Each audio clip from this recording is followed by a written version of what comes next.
नवाब अली मोहम्मद जे ॻोठ अंबजणे में नौजवान सिंधु दरिया में बुॾी फौत थी वियो। 20 वरियनि जो अब्दुल्ला जुणेजो सिंधु दरिया जे पाणी में बुॾी फौत थी वियो। ॻोठाणनि नौजवान जो लाश कढे घर पहुचायो। मड़ घर पहुचण ते कोहराम मची वियो। आगाह कयूं पिया तव्हांखे नवाब अली मोहम्मद जे ॻोठ अंबजणे में नौजवान सिंधु दरिया में बुॾी फौत थी वई। तव्हांखे 20 वरियनि जो अब्दुल्ला जुणेजो सिंधु दरिया जे पाणी में बुॾी फौत थी वियो। आगाह कयूं पिया तव्हांखे ॻोठाणनि नौजवान जो लाश कढे घर पहुचायो। मड़ घर पहुचण ते कोहराम मची वियो।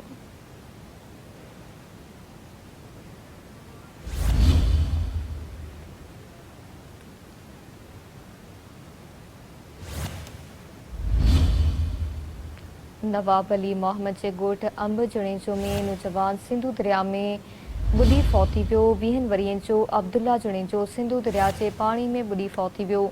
ॻोठाणनि नौजवान जो लाश कढे घर पहुचायो। मड़ घर पहुचण ते कोहराम मची वियो।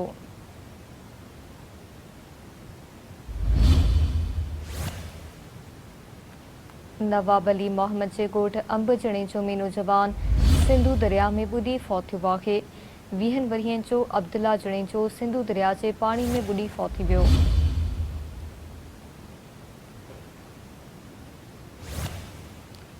ॻोठाणनि नौजवान जो लाश कढे घर पहुचायो। मड़ घर पहुचण ते कोहराम मची वियो।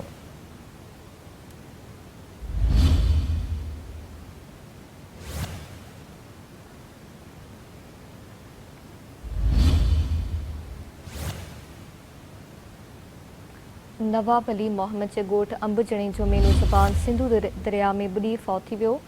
तफ़सील मालूम कंदासीं सिंध टीवी न्यूज़ जे रिपोर्टर एजाज़ संघरा खान। जी एजाज़ आगाह कजो। जी एजाज़ आगाह कजो।